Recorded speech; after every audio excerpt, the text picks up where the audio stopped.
Hey, everybody, welcome to another episode of the Seed Collectors. I've got what I think is a very freaking special episode today. This is the first time I've got to talk to this person, and I'm going to tell you all about his podcast in a little bit, but I don't want to give it all away. That's where I go to get cool information. Heavy Dayze, how are you doing today? Howdy, Chad. Thanks for having me on. I'm doing well. How you doing?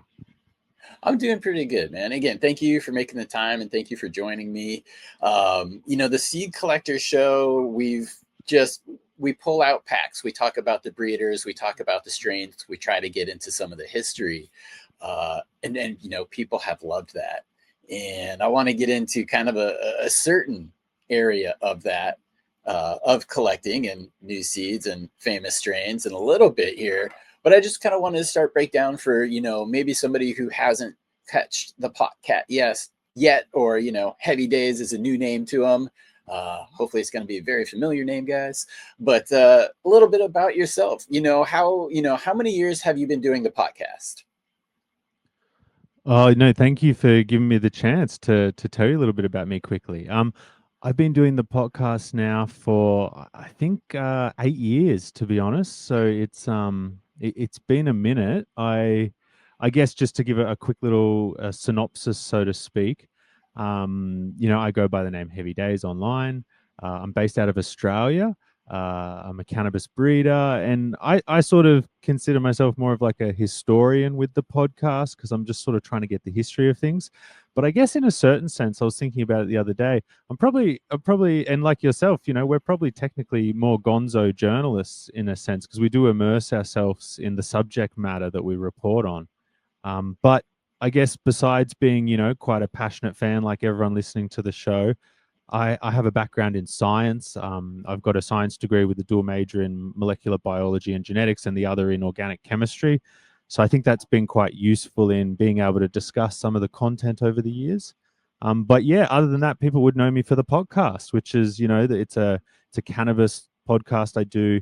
It's like long form interviews, often sort of 3 hour plus, sometimes, and I'm very humbled when people say it, but sometimes people say, like the Joe Rogan of cannabis, just I think because they're such long episodes. But yeah, I've just been really lucky to be able to talk firsthand with many of the sort of legends of the industry or just even the big names, just trying to get the story sort of straight from their mouth. So that's a bit about me.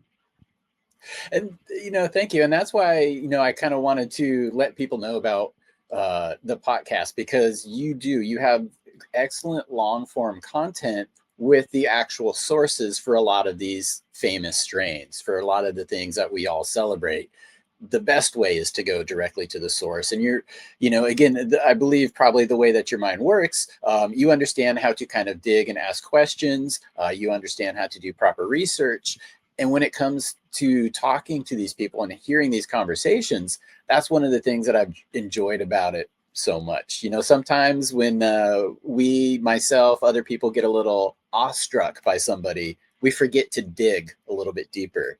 And you are, have an excellent delivery. But for anybody, again, like I said at the top of the show, if you like the seed collectors because you hear about breeders, the podcast is going to be you're like, holy crap, how have I missed this my entire life? So go over, subscribe. I will put his information down in the show notes, because seriously, don't hang up the phone now, but do it after this show. So yeah, thank you for coming on. And two, how did you like decide that the genetics aspect was going to be what you really dove down the rabbit hole? Because there's a lot of rabbit holes we could get into with cannabis. Did it have to do with your breeding, or what really prompted you to dive deep into the breeder world? Look, thank you so much for that very very kind words, and definitely anyone who checks out the show very grateful. But I think you asked a great question, and it's one I've thought about. I think the obvious answer would be referencing that I had this background in genetics, and so I think that sort of in like an academic sense. So that sort of led me to be somewhat interested in it. But I think if I had to be really specific, it was actually probably the essentially the isolation of living in Australia. Over the years, it's been very difficult, and many people encounter this problem of getting genetics past customs in Australia. They're very active. They are, I think at one point in time, I would anecdotally say that about half of my orders from big seed banks would be intercepted and you would never get them. So there was certainly a certain need for it. So I wanted to breed stuff, and I had been breeding just very casually. And some of it was just, unintentional, sort of, a hermaphrodism in the tent. Oh, hey, let's grow these seeds out. And lo and behold, I found some of those seeds would be better than the mums and stable. And I was like, wow, that's really interesting, because that's not what you get told. And then I sort of wanted to delve more into it. But I think a big thing that university teaches people across the board, regardless of what degree you do, it teaches you, how to learn. But more importantly for me, I think it's a very humbling thing, because you get to the end of whatever you're doing and you say, wow, I spent all this time learning about this one thing. There must be this same amount of content in every field of life. So I'd be silly to think I've got some mastery over something I've not really studied. So I basically went into it going, yeah, I've got this background, but I'm not going to delude myself into thinking that just inherently is going to make me an awesome breeder. So I wanted to talk to some actual breeders and get an idea, like, is it the case that what I learned was totally applicable, or was it not? Because I had a certain suspicion that practically it was going to be more beneficial to have the practical experience than to have the theoretical. I think, yes, theoretical knowledge is always fantastic, but I think actually getting in there, doing the work, growing some plants, breeding them, I had a suspicion that that was going to be the real valuable thing. And over the years, I think that I've grown more in favor of that idea, that that's probably true. So basically, I had this curiosity. I wanted to bounce ideas off some of the big name guys. But what I realized was, and I've said this a few times, it's sort of hard to just message a big name person and be like, hey, I've got all these questions about breeding and I'm just going to sort of machine gun fire them at you. It's breeders, it takes time out of their day to reply to that. You maybe you don't really know them that well. It sort of just feels like they're getting a bit interrogated in a sense. So I came up with this idea of like, well, if I actually start a show, I can ask all these questions I personally want to ask them, but they'd be more engaging and they'd be more happy to like sit down for a few hours and just answer all these questions. So it very much was born out of my own sort of curiosity, and I just was fortunate enough to package it in a way that, both other people could enjoy and the breeder was happy to engage in. And I think it's just grown from there as sort of essentially a passion thing. And that's something that I'm sure you've probably noticed yourself too, is that the episodes that you're really passionate about, like, they tend to come out the best. And so I think that one of the reasons why I've done the show and why it's been successful is because it is really a lot of, personal interest. And sometimes I've been asked to do episodes with various people, and I'll sort of, I'll politely decline, because I'll say, look, I'm just, I wouldn't know what to ask, because my curiosity is not quite there right yet. It's in other spots, and I'm just going to pursue that at the moment. So I think that that's a thing, you got to do what's genuine to you, and it'll translate into the end product. Absolutely. And I think, it's a brilliant idea starting the show, because when people see that interest and how their answer will, you could usually see, the reaction, but also spark two more questions, which are logically the next step in the road. So when, I get that conversation, or when I have that the other way around, those always tend to roll, and you appreciate those more than the rapid fire. Who knows if this person even pays attention? You get a DM like 3 months later, they're like, I did this. Like, that's not what I told you. That's why this happened. So yeah, it's good when you can tell there's getting some feedback there. But yeah, the genuine passion again, and genetics is one of my passions, because I want to understand the history. It also does help me kind of move forward, kind of like trying to work with genetics. One of the things I always try to incorporate is something that's a little bit older, something that has less expression. So it helps me move forward with my projects, because I can identify things easier through doing that. But a lot of that took some homework. And you kind of started out. You were talking about, you had some herm seeds and you planted them, and they were kind of better than the parents. Uh, that's always pretty amazing. But that is actually one of the topics that I wanted to touch on today because, again, the seed collectors, we get super stoked about the seeds we have and the breeders and the crosses that they've made and what their lineage is and the potential. But some of the most famous, sought after, and best strains have actually been bag seed. So I find that fascinating. And, don't quit learning, don't quit continuing to breeding, don't rely on bag seed. But that's actually how I got started. In the 90s is I got started growing because I had bag seed. I don't know if that was a similar case for you or again, it sounds like there might have been local strains, I would imagine, but not necessarily your DNA genetics or, your Sensi seeds at the time. Yeah, no, great question. So surprisingly, there really wasn't much of a local scene when I started out. I think generally speaking, let's say that it's 2012-ish, Okay. 2013. I don't think there was many like there's sort of two distinct growing scenes in Australia. There's sort of the much more bigger scene, which is the outdoor scene, and they produce a lot of the Right. bulk weight, and it's a lot of like Southeast Asian heirloom lines that have been bred in Australia for a long time. And they're really well tolerant in the environment they're in. And the effects is not like the mythical sort of Thai stick that you might have read about that's like, ultra psychedelic, but it's sort of a variant of that where it's still nice and uplifting, and it's what you just call generally outdoor sativa, but nothing mind blowing.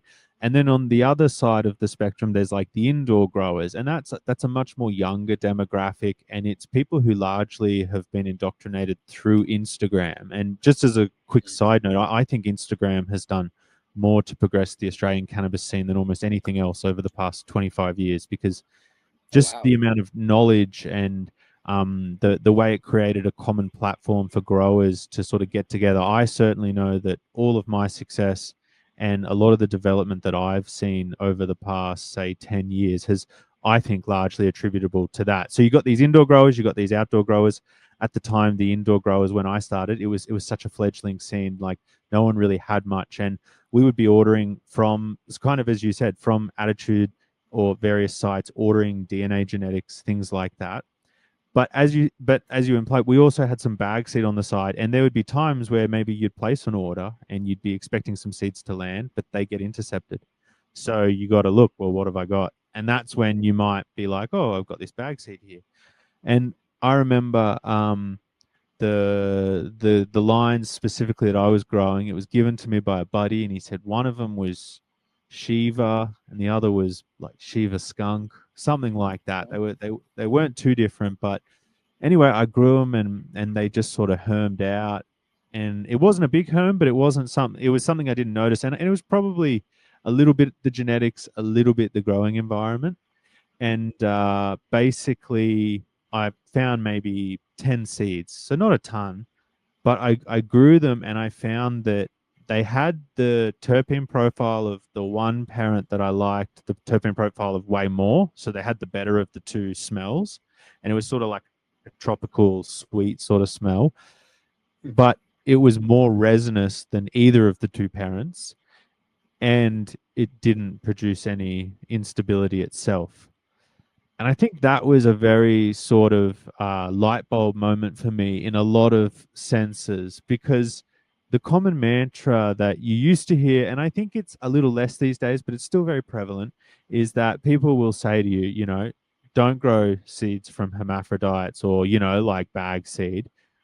It's always going to relate in offspring that hermaphrodite, and it's not going to be worth your time. And I remember specifically when I spoke to Skunk VA, who's a grower who preserved one of the very important strains in the scene, Chemdog, which I'm sure we'll touch on later. So he's a very big name in the scene, so to speak. And he said to me that he was told 100%, if you pop bag seed, it will herm. It's not worth your time. Don't bother. And that in the 90s, a lot of the growers that was that was the way they operated. They really didn't pop a lot of the bag seed because they did have the impression it was not going to be worth it. It was going to be just bad. And so it's interesting to look back because, as we'll go on to in the near future, I talk about a lot of these strains that have been absolutely paradigm shifts in the cannabis community, like OG Kush, Chemdog, Sour Diesel, Girl Scout cookies, arguably the biggest names and the big sort of like you could define the cannabis scene as having chapters, like where OG Kush dominated and then where Sour Diesel dominated. Pretty much all of these chapters chronologically since 2000s have all been bag seed. That have been the dominating strain. So there's heaps we can go into, but basically what I always think about is some of these big strains came from that time when they weren't popping it. Imagine if they had popped all those seeds back then, there's so many chem dogs and OGs that we might have just missed out on, sadly. But hopefully I haven't deviated too much off topic there. No, it's absolutely perfect because that is something that I heard as well. But again, I started from bag seed and I played around. I had some Hermes before and I popped those seeds because that's kind of what I had access to. And that's kind of, and I realized that it doesn't automatically, it's not like a death sentence. And kind of how you described finding those 10 seeds in the plant is usually how my advice goes. It's like if you get an ounce and you find 5 seeds, 10 seeds in there, I would probably try to pop those if it was a great strain, if it worked good for you, if it had the profile, like if you loved it, pop them, watch them closely. But if you had 123 seeds in that ounce, then I would be less inclined to do it. But at the end of the day, my advice is always like, if that's what you have, then do it. But if you have something else, pop something else. But yeah, knowing great things come from it, there's still a few, a couple seeds you get in just that ounce and you pop it and you're just like, glad I did it. Totally. And I was thinking about that just before the show. Like, if I had to summarize it in as a rule of thumb, what would I say? And I would say, in an ideal world, you would always prefer that a plant didn't come from a hermaphrodism, but I would never let that stop me from working it if I felt like it had a lot to offer. Mm-hmm. Right. Again, watch it like a hawk. Unfortunately, I've had stuff that I've come back. I've brought it here. Super, slightly intersex. It wasn't late nanners, but it was like it would throw like 4 or 5, maybe 10 every time. Sometimes it would skip a generation of the clone, but that's not something that I worked with or moved forward. It always stayed around kind of for the head stash type of stuff. But that brings up, late, intersex traits versus early intersex trait too. Some of the more famous ones we kind of know are going to do it late. Have you heard that from a lot of, different breeders? Just like, yeah, it's late, but don't worry. Late won't pollinate, right? Yeah, well, so you need a good 4 or 5 weeks to make a fully viable seed off a plant. So if you see a fully viable seed, like, with the sort of tiger stripes on it in your flower, you can work your way back and know when the pollination occurred from there. So what you said is totally true. If you were to say have a whole bunch of pollen release in your garden in the final 2 weeks, you might see a few of those tiny little green embryo looking seeds, but you might also just see nothing at all. So what you said, totally true. And there's a number of super famous strains that fit that. The 2 or 3 that jump to mind straight for me is Trainwreck, super well known for doing that. Cherry Pie, super well known for doing that. And also Chem D. And, some of the Chem Dog plants, but specifically the Chem D has been a little more known to do that. And I think that, like, what it shows you is that clearly there are plants out there that, despite what, whether some people will say, I don't even view that as a negative because it's not going to pollinate. And a lot of people just say it's sort of like the plant's way of telling me it's ready to be harvested pretty soon. But in my mind, I think it illustrates that, maybe a good analogy is like all humans, sometimes the good outweighs the bad. Maybe I'm a bit Right. annoying in real life, but there's enough positive to it's the same with the plants. It might harm a bit late, but I tell you what, cherry pie is some killer smoke, train wreck some killer smoke. So yeah, I definitely don't think that you should be so dogmatic about it that you're like, I won't have it. And then likewise, it's often a more nuanced situation in real life, right? So for example, I've spoken to people who have grown cherry pie and grow it regularly and say, oh, it's actually quite easy to make it not even produce those nanas. You need to do one of two things. You need to get more light down lower, because that's often one of the triggers for these plants. Like there's some buds down lower that aren't getting as much light, and that can be like sort of one of the responses. So people say, you just lollipop cherry pie so that there's just buds up top, and you'll never see any nanas ever. Or alternatively, you defoliate a bit and have lots of light that's really penetrating down there, and again, you're unlikely to see this. So often it's not just a case of like something harms, something doesn't. Sometimes it can just be like it just wants certain conditions, and if you satisfy that, not a problem. So I'm sure that there are lots of people out there who have a certain line that they can really rock it super hard, but when their mate grows it, it's just they just can't get it the same. So I think there's a bit of that involved as well. There definitely is. That's one of the things, like when I'll test something for the first time, whether it's mine or somebody else, I don't, clean the legs up. I leave everything on. I tend to find, for if you see it, if it's going to be a problem, without like a light leak type of causation there, if it's just wants to do it, it's usually like between the third and the fourth week. Typically see them popping up exactly like you said, the lower branches. Is that kind of a commonality that you've heard or seen as well? Yeah, and heck, just even empirically, like just me, all my mates, this is just another quick little side point I'll add is like sometimes people get very bogged down in like the science. They'll be like, a new paper came out which showed XYZ or whatever. And I always say that I think empirical evidence is way more valuable. So if 10,000 growers all say that, if a plant's going to herm, it's sort of around week 4, week 5, then, I don't need a science paper to you know what I mean? Like it's quite Right. clear Yeah. that that's what happens. So yeah, there's a lot of stuff we've learnt in growing that we've just learnt from all of us coming to the same conclusion. And I agree. And what you mentioned actually delves us into, and I don't want to get too bogged down in it because maybe I'll go a foot wrong on some technical level and someone will get upset with me. But I actually, in my mind at least, I think of two different types of hermaphrodism. I think of the one where you see a few of those, what we'll just colloquially call the bananas, nanas. You see those in amongst the buds. And then the second type would be you actually see whole male sexual reproducing organs. So you're actually seeing like little shoot and then a few balls coming off, and those balls are opening up, and then there's like 7 nanas in it.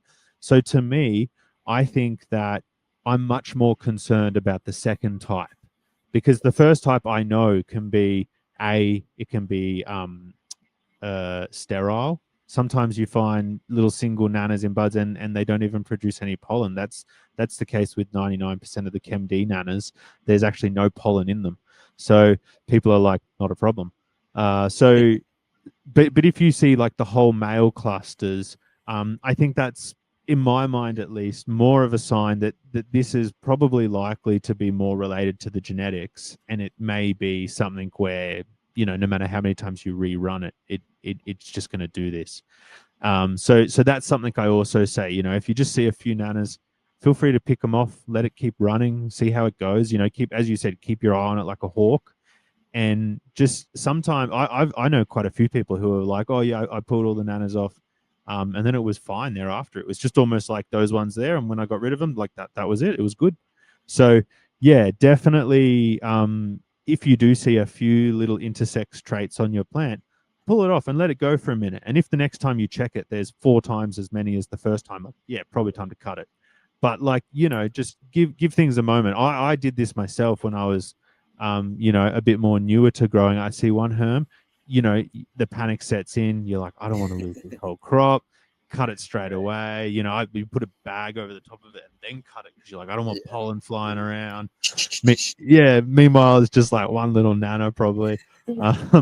But yeah, It's like better to experiment. overreact, I guess, than Well, underreact. that's it, and that was what my mindset was at the time. But these days I think I'm a bit more like, let's see how it goes. Let's give them a chance. So but yeah, definitely give it a go. If it's just completely hermed, then of course get rid of it. But That's, be brave and let something ride for a few days and just track it.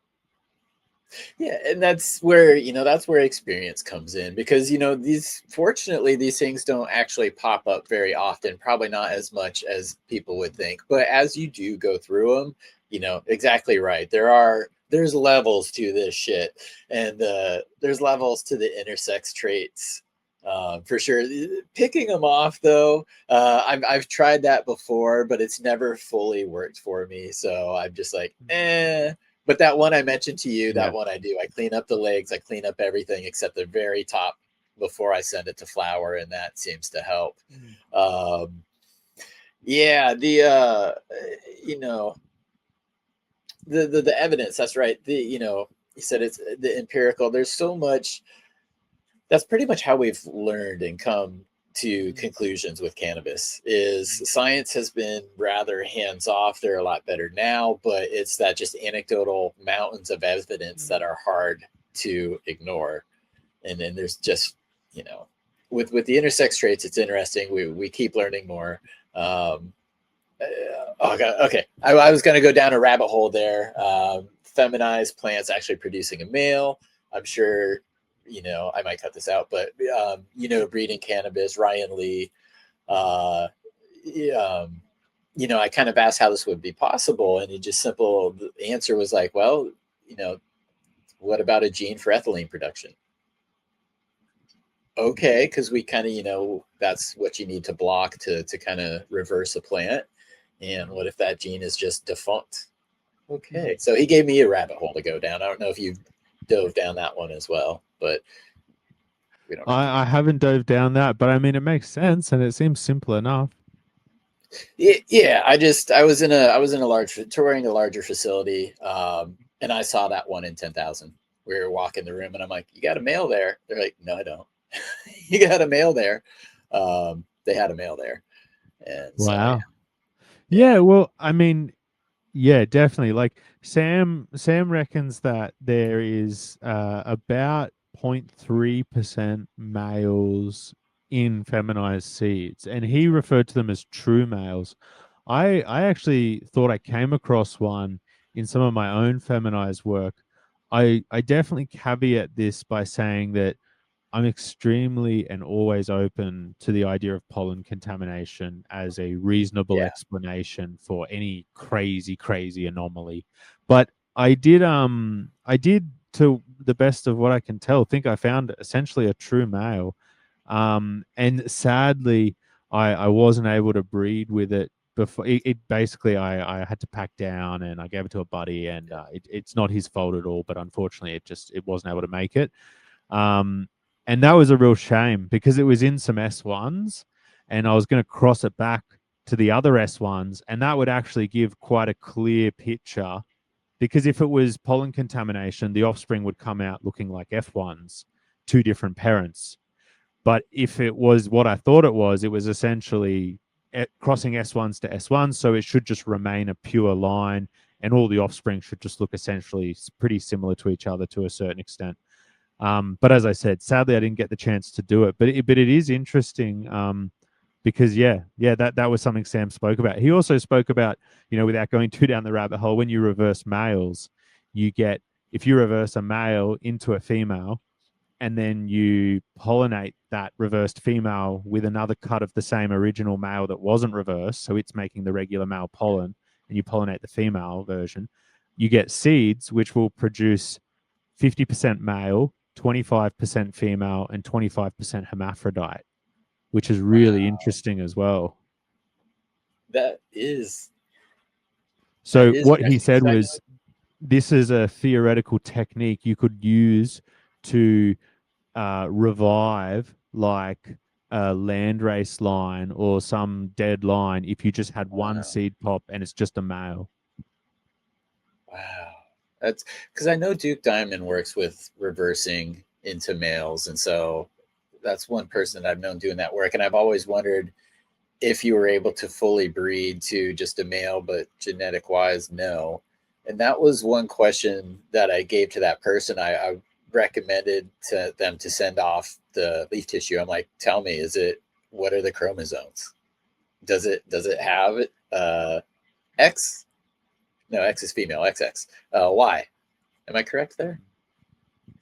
Okay. Yeah, well, yeah, it's the I don't think they're technically XY. I think that's humans for autosomes. I think with plants, I haven't actually looked into it, but I don't think it's like a. I think it's a chromosomal difference, but I don't know if it's XY. Okay. I Okay. could be wrong there, but I just haven't looked at that literature in a minute. But it is very possible because what people don't realize is that like we like to think of cannabis as being two discrete sexes, like male female. That's it. But the reality is that it's actually both at the same time, and that's why it's able to produce both sexual organelles if it needs to. Over years, we domesticated cannabis and we said we prefer cannabis to express as just a male or a female. We don't like it to do both at the same time. So humans have bred cannabis over years to present as this is a female, this is a male. But on the molecular biology level, like that's the reason why they can still produce both organelles because they're both at the same time technically. We've just on the genetic level pushed them one way a bit. It's interesting. It's again just the natural selection would kind of favor that, not removing them, but our preference would. Interesting. Okay. And that's also probably the reason why some landrace lines are really stable because the process with the place where it was domesticated, they really pushed for that sort of sexual stabilization.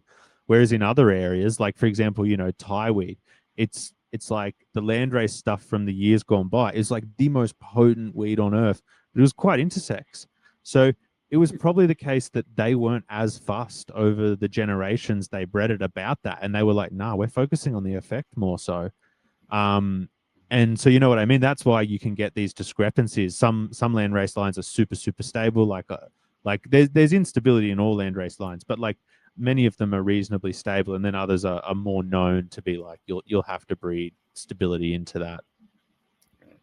And you mentioned, kind of like chapters in cannabis earlier, and that's kind of where, Yep. like, my knowledge at least starts with it because I think of a lot of the '70s stuff, and they usually came with names from the region they were from. But a lot of, like Thai weed is one, which had a lot of intersex traits, which could spawn new stuff. So it's like, I kind of like that kind of led to like what I see is like the '80s and like the Afghanis, the skunk number ones, the Northern Lights. Those were kind of the next chapter, which then moved into like the chem and the sours and the kushes, which then moved it into the cookies. And it's crazy how big of like roadblocks, or not roadblocks, but building blocks they are to kind of everything that came next. And kind of that middle generation, well, maybe that previous, like the Afghani and the skunk number one, and the Northern Lights. Do you, obviously without being there, do you feel those were kind of more of like intentional projects, or were they maybe just a result of some of these bag seeds from previous generation where people weren't separating males from the females, or hermaphrodites as it were? Yeah, no, that's a great question. I think, yeah, as you said, all this caveated with like I wasn't there. I'm just sort of giving you the best of my knowledge, so please don't hate me if I slip up here or there. But I think a lot of the older strains, especially some of the ones you mentioned that have really solidified their status on the Mount Rushmore of cannabis, so to speak. I think a lot of these strains often had a lot of work go into them in the breeding efforts. So I wouldn't say they were strictly bag seeds per se, but I know that several of them, the sort of inception of them does relate to a sort of bag seed story. So, I haven't been able to talk to Dave Watson, but a lot of the information you see circulating online about Skunk One, for example, actually says that Skunk One was an attempt to recreate like a herm plant. Like apparently they had crossed like a Mexican with a Colombian and it was just unstable. But that plant was essentially like the skunk that they wanted to recreate. And then they found that through incorporating the Afghan genetics into the mix, they were able to like sort of recreate it, but with more stability. So, I mean, if that story is true, and it's quite a prevalent story, there's no reason to assume it's wrong. The collective that originally made skunk was essentially trying to recreate a bag seed, but make it like something where they had seed of it and where they could offer it. So, sadly, you don't hear too much about that original plant because I'd love to hear more about it. And I'm sure Dave Watson is the guy to talk to about it. But yeah, as far as we know, that's one of the driving motivations. And I'm sure there were many others, like, wanting to be able to have a commercial offering and several other things like that. But as far as we know, that's the backstory. In terms of Northern Lights, we know that Seattle Greg was sort of doing these breeding projects, and I don't know if it was bag seed per se, but he was definitely breeding lots of different males to this purest indica. And so that's like sort of the base plant that he really liked. And for anyone listening, you can imagine this plant as being like your archetypal Afghani. It's very resinous. It's got big chunky indica buds. At the time when this was being made in, say, the 80s, this would have been a game changer for anyone growing and looking at it, because prior to that, they would have been growing a lot of Mexican and South American genetics, as that was what was more widely available in the States. So, I'm not 100% sure how much Afghan there was circulating at the time, but as far as I know, this was some of the very first. So, Seattle Greg, he gets these 4 seeds from the guy in the hydro store. Gosh, his name's escaping me right now. Stephen Murphy. That's Murphy it. Stevens. I was going to say Murphy Stevens, which is obviously his pen name. So yeah, Stephen Murphy's gave him the 4 seeds, and then he crosses it to all the different things. So I mean, some people call that like a more sort of like shotgun style breeding, where you're just making lots of crosses, and I like seeing what happens when you do that, because you get a real feel for the mother. If you cross the mum to 10 different males, you see what the mum brings, because it's the common element in all the crosses. So I think that in a sense, like, if you think of bag seed as like just trying to find the new thing that comes from good work, like, not really, but you can kind of see the inspiration that he's looking to create something new. So yeah, that I think that was probably the way the backstory works on those two. But as you can see, like, all of this stems from bag seed, in the sense that we all stand on the shoulders of giants, and the breeding stock that was used to make skunk, or the males that Seattle Greg was crossing to the purest indica, for lack of a better words, they probably were bag seed males. Like, when they bred Colombian to Mexican, where did those seeds come from? Probably from the brickweed that it came in. So everything we work with originates from bag seed, because back in the day, in the 70s, the 60s, the 80s, no one bought seeds. They bought imported herb, and they just so happened to find some seeds in them, which is the definition of bag seed. So I think, in a sense, absolutely everything we have is bag seed. It's just about, whether it actually came from a mylar bag, or whether it was like in the 60s in a big Hessian sack, or, what sort of a bag did it come from? So yeah, it's definitely entwined at the earliest elements. And then as you move forward, as you said, from, say, skunk and Northern Lights, I would say, for argument's sake, the next big thing would be, in the 90s, you'd be looking at Chemdog and OG emerging around that stage. Again, we're still in the bag seed territory, and I don't know if you want me to go into that, so I'll let you jump in quickly, but definitely lots to talk about there. Yeah, because I do want to dive into those. I mean, anybody who watches the show, Chem 91 has got to be. It's always in my top three. It's usually the desert island strain question. Is the Chem 91, but you made an interesting distinction there too, because so far when we've been talking bag seed, we've been talking about intersex traits, and I've been to Mexico recently, and I did definitely get some cannabis while I was there. It was definitely seeded, and I did bring it back. I did this a few years ago, and one of the things that helped me, in at least in my mind, be like, okay, maybe it wasn't intersex, because again, open fields don't get culled, things just pollinate. Is I planted a few just to get a feel for what they were, and the first two were male. So I'm like, okay, that's probably just like an open field pollination. I might not have to worry as much as one may think, and hopefully I get the same result when I go through this next batch as well. They came with names. So you want indica or sativa? Those were the names. So we'll see what it had, but it did. It reminded me of some of the '80s weed, maybe some of the skunky stuff, some of the little more Northern Lights. So I'm interested to go through that. But that distinction, bag seed doesn't always mean it came from an intersex plant. And the way, again, to tell if you didn't just catch that is if you plant them and you get males, there was a male involved in that pollination. So that's something to pay attention to. And also, before we move on, too, you mentioned some of these older strains like the Mexican and the Colombian, because when I wrote for Sensi Seeds, I was interested, and I got to go and then like the books and kind of look in the background of some of these things, and that's usually what is listed for some of the original crosses. But the reason I mention that is, even if you know what it is sometimes, and let's say you can source it, even because you put those two things back together, it doesn't mean you get the same thing. Have there been, I can't think of any, but can you think of anybody who is just trying to recreate using the same source and came up with something different? Kind of sounds like what Sam was doing, maybe. Yeah, I mean, it's a good question. It's I think a lot of the answers to this would be stuff that's not openly spoken about, and it would be, there's Yeah. long been discussions about, admittedly, it's not really companies that are really that dominant in the market space or even that relevant nowadays, but back in the 90s and 2000s, it was actually quite hard to produce enough seed to sell on an international level. And if you're a big company, you always wanted to have something to offer.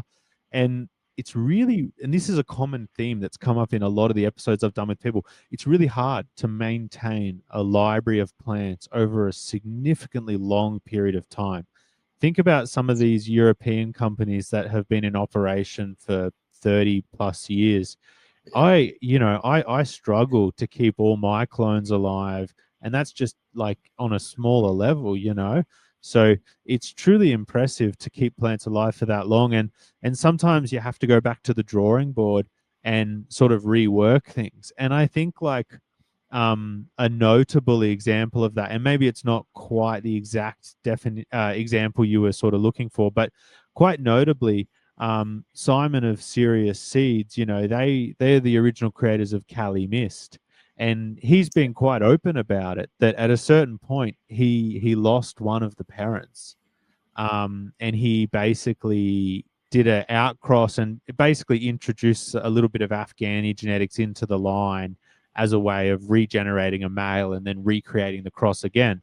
And people, it's quite openly known, like it was that original stock that was the really quite special stuff.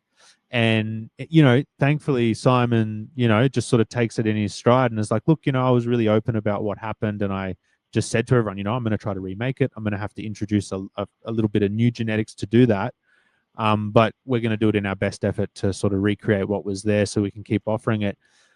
So yeah, I think that probably has been done, and it's also the case that we know that you can get radically different offspring, because when I interviewed Shanti Barber recently, he was talking about the work between Mango Haze and Super Silver Haze that he and Neville were doing. And he basically just said, you know, like we started with the same base stock and we just bred it in different directions. And it goes to show what a different sort of thing you can get at the end of it all, you know, like one's mango, one's sort of more lemon. So just on a flavor level, it's different. And then obviously the effects are a bit different. But it's like, I think it's not immediately obvious to me that those are the same strain when you look at them and smoke them side by side. Yes, they're very similar. And yes, if someone tells you the backstory, you're like, oh, yeah, okay. So they're sort of like sistery, cousiny sort of things. But yeah, so I think that's a great example of where you can say, you know, trying to recreate it has worked, and then in another one where it sort of hasn't worked.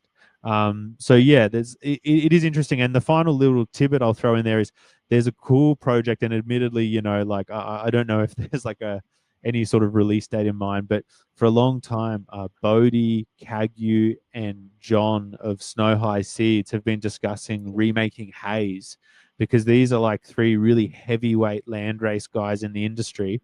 And Snow High is like, I've got the Colombian. Kagyu's like, I got the Mexican, and Bodhi's like, I got a Vietnamese that's like better than Thai. So they've been talking about like let's just recreate it. So that's something we can all keep our eye on. And those three guys together, I think if I had to put my money on anyone being able to really pull it off, they'd be the one. And the appeal with that, you know, I'm just imagining probably isn't necessary. Well, for lack of a better term, it's not going to be Instagram worthy, but the effects are going to be unlike something that we're able to obtain today. And that is what makes it special. I remember way back when I turned down some really bad looking cannabis. I pushed it back across the table. They're like, try it. Smoked it, ate my words, took it, gave them the money, left. Like, bag appeal doesn't always have to matter, but a lot of land races don't really have these bag appeal. Do you think is it the effects from them that people are after, or is it the base stock, that tool that they work with, that makes them so appealing to a lot of people? I would say it's both, but if I had to be really pedantic, it's definitely the effect. It's definitely the unique effect. And one of the experiences I wrote down that I definitely wanted to mention while on here is that one of the most, so I jotted down a few big bag seeds we should chat about, and then a few lesser known ones that I wanted to sort of chat about. And one of the most memorable sort of cannabis experiences I've ever had by far relates to the red Lebanese hash plant. This is a plant, you know, everyone's heard of Lebanese hash. It would be easy to think, oh, you know, this is just some seed, whatever. So the provenance on this seed is unbelievable. So this originally comes from a small crew in the Santa Cruz area who were originally friends with Bamboo of Coastal Seeds. So Bamboo and the Coastal Seeds crew is sort of how this cut made it out to the wider community. But this small crew in Santa Cruz, they were personal friends of Howard Marks during the time when he was actively importing a lot of hash. He hung out with them, and one night he said to him, he said, my two favorite plants, the G13 clone, the original one, this is in like the early 90s, the G13 clone and red Lebanese hash. It's just the two best things on earth to him. And he said to his friends, I found a few seeds in this brick of red Lebanese hash. And they popped them and they kept the best one. And they just largely just sort of kept to themselves and grew this plant for ages and ages. And then I think it was like 2015-ish, this plant sort of got a bit out more into the community. And so interestingly, it looks phenomenal, right? It looks like a gorgeous purple bud, really big yielding, which is really one of the most impressive things about it. It grows huge. So the most interesting thing about this plant is it sort of smokes like an incensey. I would say like incense and musk is the flavor. It's gorgeous, but it's the effect. It's the most unique effect I've ever experienced in my life. When I first tried it at Mr. Bob's house, he said to me, it feels like you're drunk on tequila.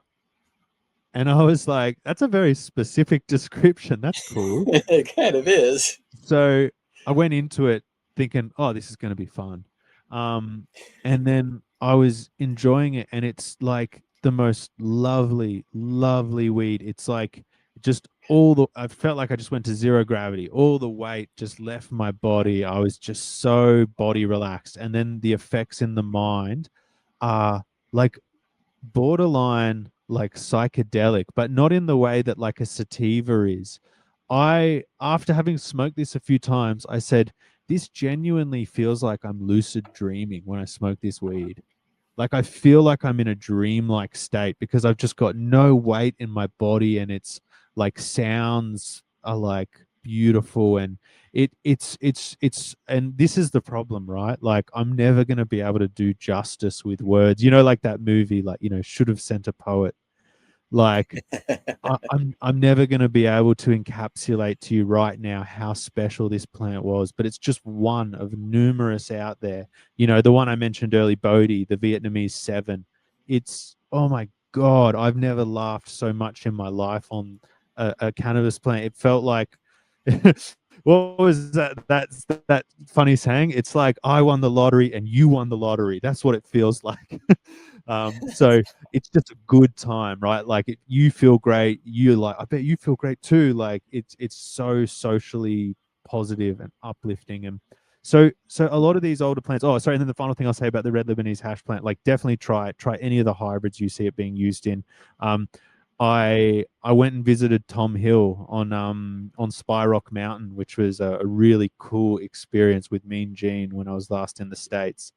And I took a small amount of the red Lebanese hash plant for him to try. And and he's such a funny guy, Tom. I love him so much. And he's just like, oh yeah, you got some good weed for me? Yeah, cool. Let me try it. Let me try it. Like he's expecting for it to not stand up because he's like smoking haze all day. Right. And he hits it and he's like, nice flavor, not my thing. And then we just start walking over to the greenhouse. I'm like, oh, okay. And then a minute later, he looks back. He's like, I was wrong. It's great. It cut through. Oh, that's awesome. When you can turn an old timer like that, that is Yeah, freaking great. It's that you're like, yeah, I smelt it. Wait a minute.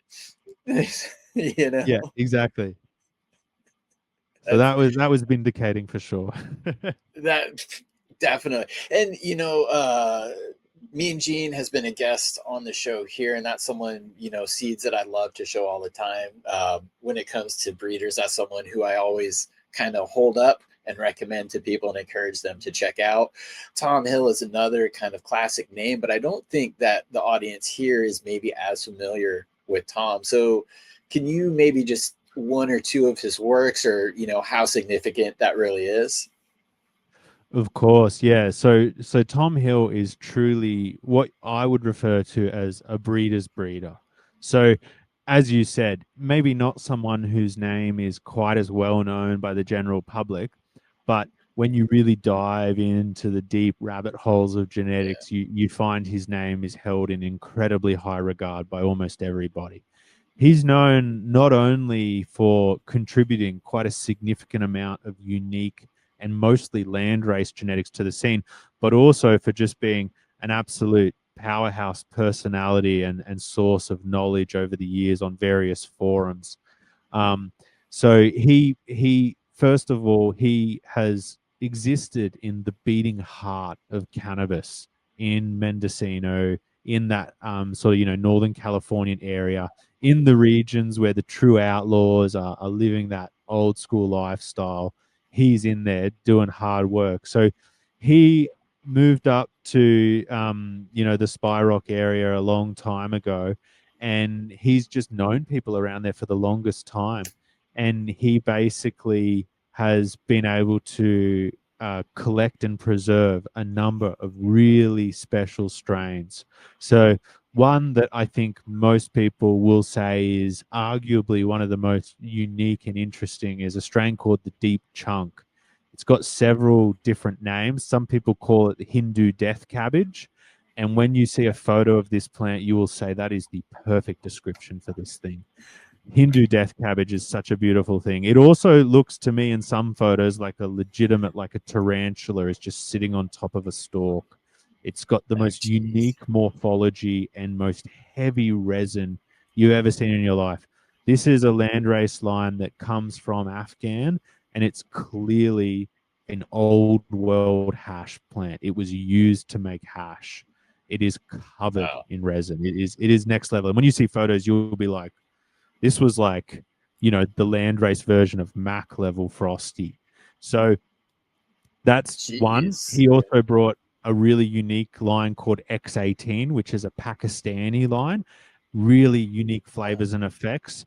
Parmesan phenos, chorizo phenos, and apple phenos. 3 flavors you don't see much, but they're all in the one package. Gorgeous, uplifting effect. Really pretty looking landrace weed. Really pretty stuff. Many others, but the other one that I'll quickly mention, because I mentioned it before, is Haze. So Tom acquired these lines through locals in the area who had access to the most earliest imports of weed, and they had preserved it, and then he continued that on. But he also made the pilgrimage to Amsterdam in the early 90s, and he smoked a whole bunch of the weed. And if you listen to the episode I did with him, he sort of says, I tried all this different stuff, and I bought the big name stuff off the European guys. And he's like, but at some point I went to this little cafe and I tried the haze there. And then just every day I just found myself looping back to that same cafe to pick up more of that haze. And so he found out that it was from Positronic Seeds. So he bought a bunch of Positronic Seeds packs, brought them back, and basically started his own haze, open pollinations, and breeding projects. So since that time, he's done a lot of work with haze, and that's now one of the lines he offers. And I'd highly encourage anyone who wants to try the real deal haze, check out Tom Hill on Instagram. He currently has work for sale, and he's supporting an absolute legend and a pillar of the scene. And I will put his Instagram either in the show notes or on the screen right now for Tom. Get the IG up there because, again, good to support him. But I also want to look at that too, because my next round, I'm going to start diving through a lot of the hazes that I've collected. Just their flowering time is far different from what I typically grow and what I prefer to grow. But the effects, we miss them. Me and my wife, we go to the Netherlands every year, and that's what we gravitate to. Like, we're looking for hazes, like Amnesia. There's a couple, White Widow even, but there's a couple just like basic strains over there that we really enjoy getting there. So I would love to get some of that and toss that in on my next haze run, because there's going to be multiple hazes going on. Totally. And I just want to quickly add, because I realize this might be sort of relevant and helpful for some of the listeners. In the first few years of when I was growing, I was very much of the mindset that, like, the sort of sativas we're talking about weren't for me. And I had experienced a little bit of anxiety at time to time if I had like one of those really racy sativas. And I just basically sort of come to the conclusion, I'm an indica guy. I don't really mess with that stuff. I don't want to get anxiety. And what I sort of did, and what I would advocate for, is if you are in that position, that's fair enough, right? Like, anxiety sucks. But if you're feeling up to it, every so often, even if it's like once a year, check in with a mild sativa and see how you go. Because I did that, and over the years, I'll be honest, I can't give you the mechanism. I don't really understand why.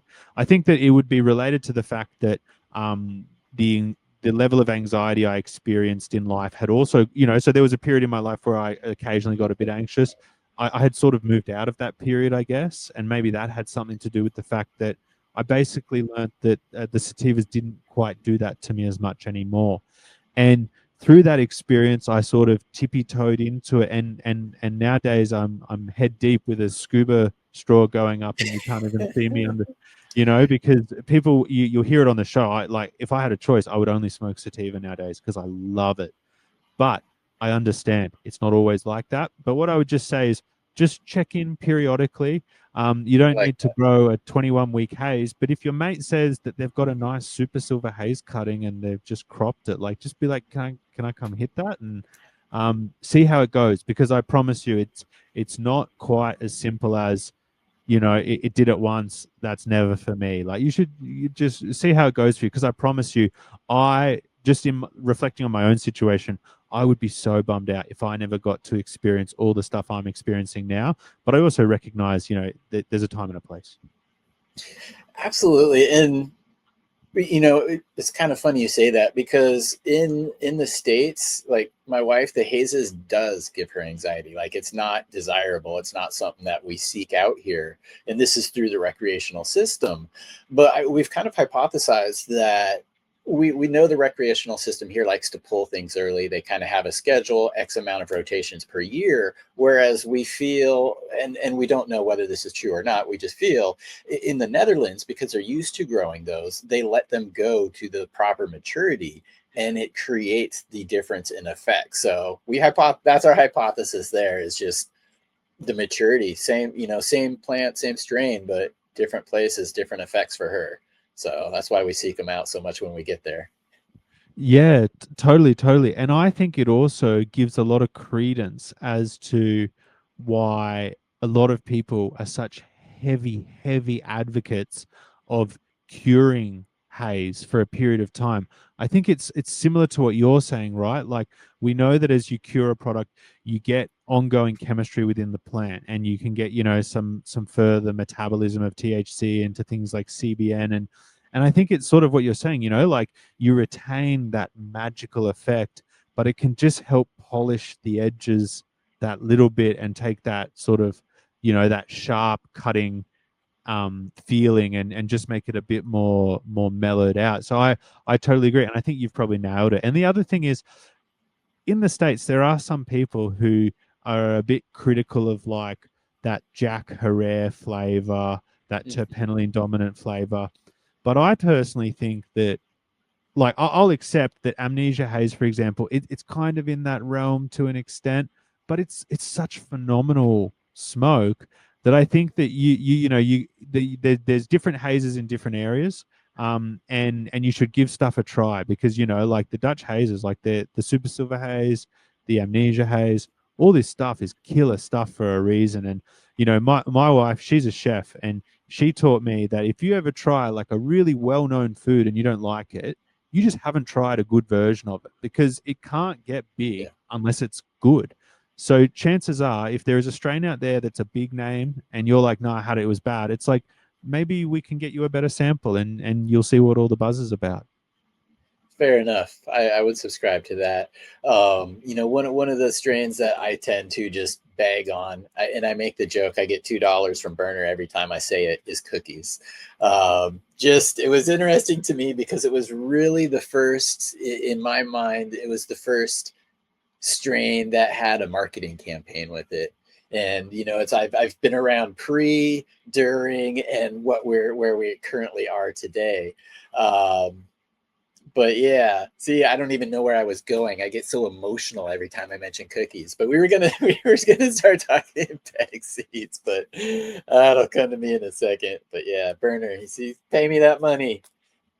Totally, man. Totally, totally. It's Uh, the cookies one is an interesting one. Why don't we start there? yeah, Because there's lots to talk about. But I think the interesting thing about cookies is that it's still arguably the biggest bag seed that we really don't know the backstory on. So, as we'll touch on soon, there's lots of big strains out there where we have a good idea of what it is, but we're not at that 100% certain, but we're pretty close. But cookies has still got quite a lot of question marks around it. I think if I had to really sort of put my guess out there, the current evidence we have suggests that maybe there's something to do with cherry pie kush, maybe a hybrid, maybe an S1. This is not cherry pie, but a kind of different strain. But cherry pie kush is sort of in the mix as one of the things in there. I think it's quite accepted that it's unlikely to be what Cookies has sort of said at times, which is like that Florida OG cross to F1 Durban. There's a lot of work being done. Notable characters like CSI Humboldt is a brand, and the guy behind that is called Inspector. he is again just a super pillar of the scene. He preserves all the old school clone onlys and does a crazy amount of breeding himself. It's actually I think the guy must not sleep. He does so much breeding. Look at that. There you go.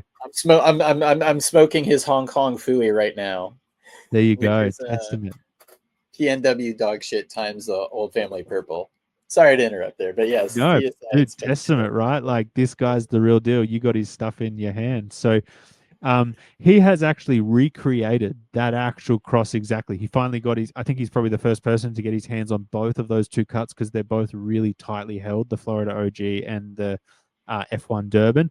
And he's recreated it. And he ran a bunch and he said, look, there's nothing obviously cookies like jumping out of this. And so I think that, you know, it's going to be hard to know because the reality is the guys who are pushing cookies, they weren't the breeders either. The most likely explanation is that they were very close to the source and they got some of the earliest produced packs that had the seeds in them, and then they popped those seeds. And then it also can get more, you know, there's a progression through the sort of era of cookies. You know, it's quite widely thought that thin mint is probably the original cut, so to speak. And at the time it probably Okay. wasn't really called thin mint, it was probably just called cookies. And then the big one to come out of that was forum cut, was the next big one to Yes. hit the scene. And that was, and the reason why it got big was because it was the first cut to really circulate. Like there was a period of time when cookies, you could buy the weed, but no one had a cut of it, and if they did, they weren't giving it to you. And if you want to hear the backstory on the forum, you can check out an episode 40 of my show, where I did it with a guy called Always Be Flowering. He's the source of the forum cut and brought it to the community. And even he says in that episode, when he got it as a clone, and the person he got it off, they wouldn't tell him whether they got it as a clone or seeds or what. So he talks more about it, and you hear the backstory. But you know, so it sort of went thin mints, and then the forum cut came out, and that was when people got access to cookies, so to speak, because you know it was a cut that was being pretty readily circulated amongst people. And then you know very shortly after that, the animal cookies came in and took over. And I think that's probably some sort of hybrid that leans very heavily to the cookies, because the notable thing about the animal cookies is like it's a much bigger yielder than the forum or the thin mints, which had that very tiny little nug structure on it. So the animal dominated for a while, and then the OGKB came in, and you know, so there was just even this ongoing progression. And it seems like a lot of these are most likely sisters from the original seeds, or some sort of hybrid where someone's, you know, done a cross, but it's basically just 100% cookies, but with a bigger yield on it. So it's all progressed from there, and it's really interesting when you look at it, because it really traces all the way through, you know, because like from OGKB we sort of had the Dosey Do and the Mendo breath and the Grandpa breath and all of those OGKB hybrids that really sort of took over. And I mean, if you just look at Dosey Do, for example, with Fletcher of Archive, like you can trace that work flowing on all the way through to now RS11. um, so it's all been very linear, you know, the whole way through. You can just track each step. So cookies is interesting because it's the current big one, and we know so much about it, but we also don't know the backstory, and we may never. And I think that's probably part of the marketing mystique of it. You know, Yeah. it's so cool that we'll never know, in a sense. And I myself, to be on the record, I say it all the time, I love cookies. I love smoking cookies. I think it's the bomb. Um, Obviously, like if it's well grown, you know, of course. I know that there's a lot of people who really don't like it. I certainly can understand it. It's pretty heavy. It's a pretty heavy indica, you know. It's not it's not brekkie weed for sure. But I get why people like it, and I like it. But yeah, that's cookies. I mean, hopefully I haven't missed anything, and no one's too upset. No, and it actually brings me back to where I really did get derailed earlier. You were talking about, you know, if you've tried something that's very famous and very popular and you don't like it, that just means you haven't had a good representation of it yet. And that's, you know, kind of like with cookies. Like I personally didn't enjoy it myself because it is the one strain that for some reason gave me that like paranoia from like 20 years ago when you first started smoking. I don't know if it was the terpenes, I don't know if it was the percentage or the ratio of the cannabinoids, but for some reason, that and only that strain does that or did that to me. And so I'm just like, it's not my bag of tea. So I do like to make fun of it, but that's because I realize I'm picking on the popular kid. Like it's so popular, like it's good for a reason, that guys. So I do know this, so I am aware. Um, but and another thing that I kind of heard is a lot of these crosses, because 2012 in Washington, we voted to go recreational at that point, but we didn't do that. We didn't start it until 2014. So we were still in the medical system days. But for me, that's when I really remember that being introduced up here and that being pushed, and you would see that. But it seemed like every time you would blink, there was another cross of it that had just come out. And a lot of people, or at least at that time, were attributing it to just intersex traits. It's like, yeah, we get a new strain after every run. So is there more truth to that, or were there a lot of intentional crossings with, because it came out Girl Scout cookies and all of a sudden, as you mentioned, there were just boom 20 new ones, like you blinked. Yeah, well, I think that part of that is because of that lag time initially. So there was a period of time when there were people putting out, and I'm sure it was a great time for business, so to speak, where they were putting out packs and there were seeds in those packs, but Yeah. no one had cuts. So everyone was popping those seeds trying to find their own thing. In terms of what I found, I mean, I think cookies is in that same category as like the ChemD and the Trainwreck and stuff, where it's like, yeah, you can make this thing herm, but there's also ways to sort of prohibit that. Um, I would say that on the small hobby level where you're giving each plant a bit of love every time you're looking inside that tent, I would say it's very unlikely that cookies is going to harm. But a lot of these guys, like they're growing rooms, and it's easy for one plant to be a little less loved, and it's in the corner, it gets a little less water, and you know what I mean, just stuff like that. So definitely, there certainly was some intersex. I think the thing that in my mind, I think that I don't think it's a super hermy prone plant, but what I do think of it as is a very inconsistent breeder. And by that, I mean, when cookies first came out, I remember this. Like, I was buying every cookies hybrid that looked good to me in the hopes that I would get like my own cookies clone essentially. And especially if you don't live in California where you were like, there was never like there was 0% chance I was going to get an actual cut. It's just not possible. So what I found was that above every other interesting and really popular strain I've ever sort of popped hybrids of, it I never once found a plant that looked like cookies. It was almost as if like the plants, half the plants, let's just say for argument's sake, a bunch of the plants sort of leaned like the dad. The ones that you would say leaned towards the mum side, they weren't like cookies really. And I was like, man, all I want is to find like a cookies plant. And I think that's why we moved on, because as we've progressed forward, and for example, if you were to look at say the OGKB, clearly that plant breeds very well. It's just evident by the progeny it's produced. So I think that the original Thin Mints and the original Forums, a lot of the seeds that I popped from that, they weren't giving good examples. And I was a bit bummed out at first, being like, kind of like what you were talking about before with like, have you had the good example? For a while, I sort of checked out on buying cookies crosses because I was like, these things, like they never give you what I was looking for, at least. But as it progressed along, you got better breeding ones, and I think the exact same would largely be true for OG. I'm sure that there have been more recent editions of OG that might arguably breed better than some of the older ones. Now, obviously, I've got to give all respect to TK, which is the best, and it breeds amazingly. But yeah, I think OG's had a similar story. Do you mind? Maybe I'll talk about OG for a minute. Please, yeah, let's get into OGs, because that's again another potential origin. But I'll let you spill on that. Yeah, sure. So at this point, I'm pretty satisfied that we know the backstory of OG. I have heard one or two people who are like, "Oh, I still don't fully believe it," but it's like, I'll tell you the story now quickly and the evidence, and I'm happy for you to make up your own mind. But essentially, on the show, I've had a lovely guy named Marty of TK Origins come on, and he recounted his story as essentially, the unintentional breeder of OG Kush and several of the cuts that go around. And this story had been discussed over many years, and it sort of had bits added to it. And eventually we got to the point where there's the whole story.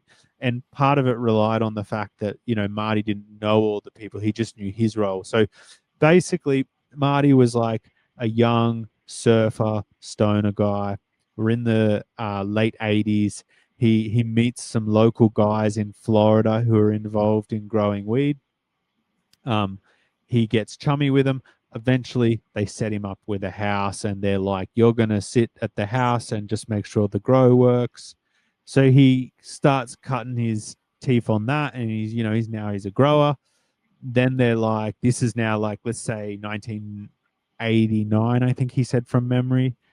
He goes over to Amsterdam for the first time, and he buys a few packs of seeds, and then he comes back, and I think he went over again a second time. You can go listen to the story, guys. It's a two-parter. It goes for quite a while.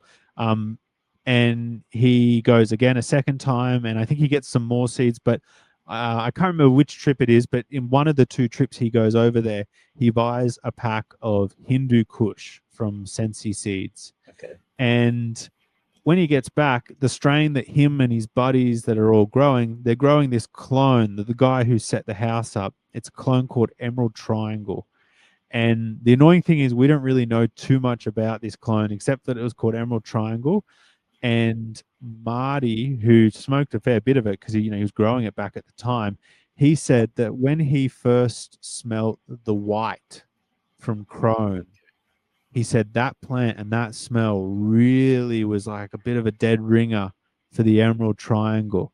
So I mean, heck, if anyone has ever had a chance to smell the white, which I actually haven't myself, it's meant to be in that realm. So they have this clone called the Emerald Triangle, and they've got these seeds called the Hindu Kush, and they were pheno hunting for females.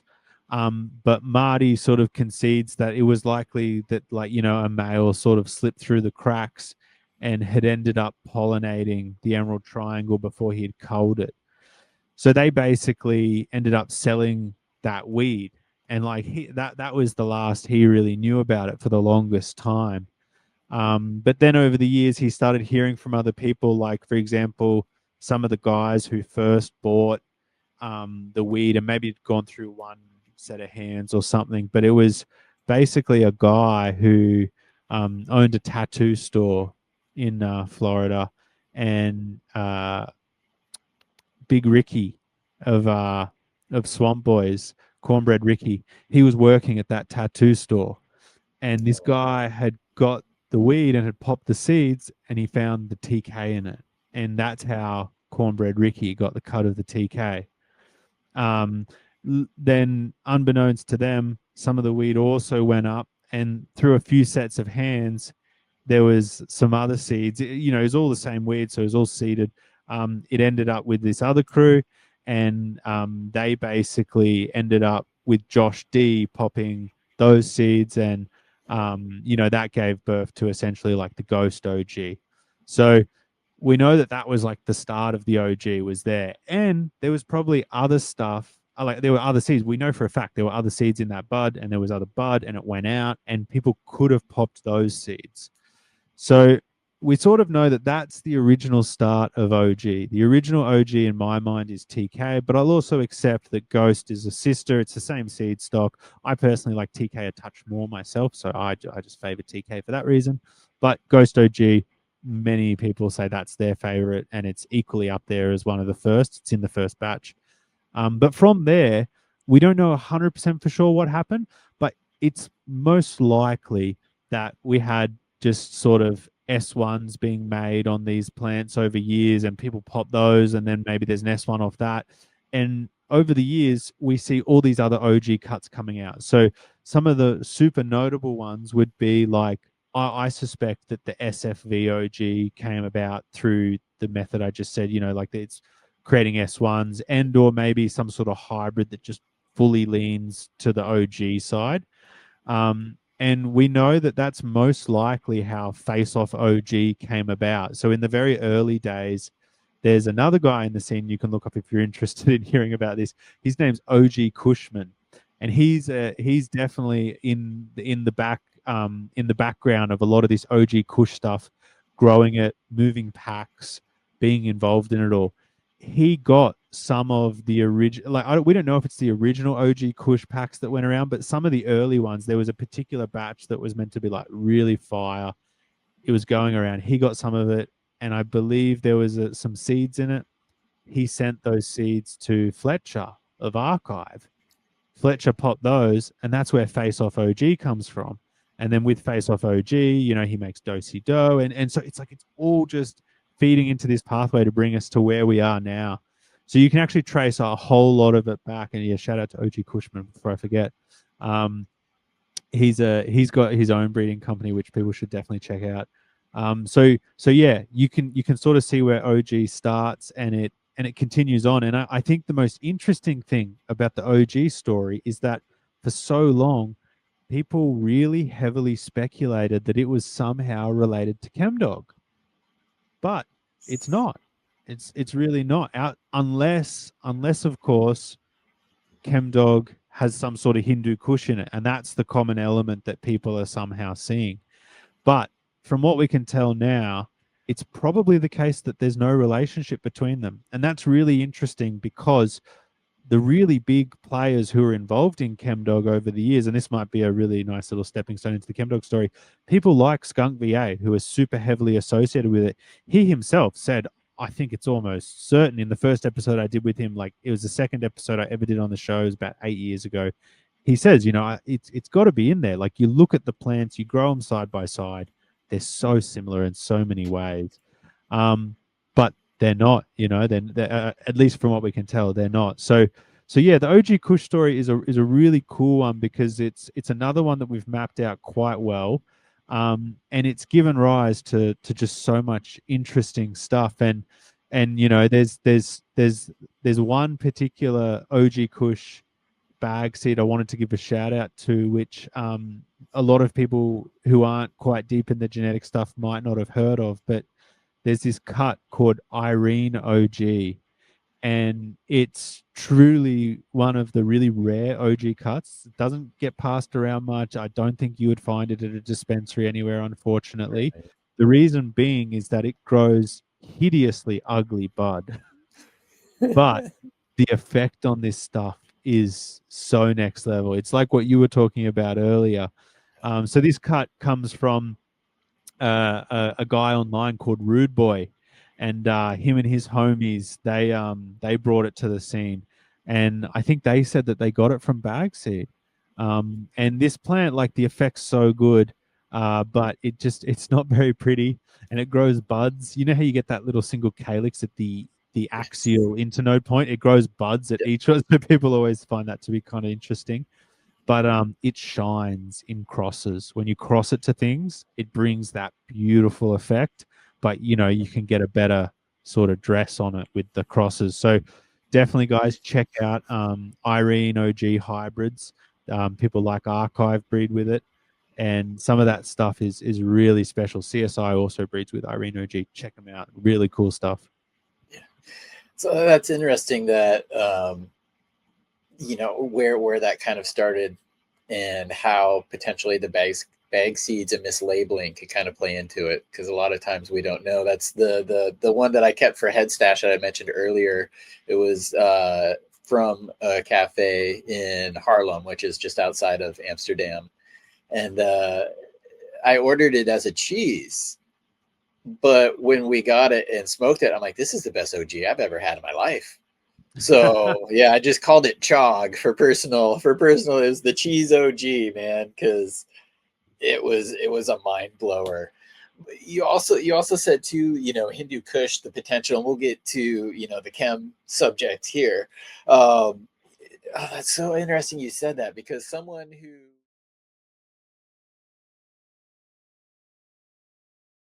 a lot of people may not be aware of this, but there was a very big cannabis culture within Virginia. I should actually explain it because he was actually quite cunning about this. He basically organized like a three-way trade without any of them noting. So he went, and arguably the most important plants in all of cannabis history are source of it.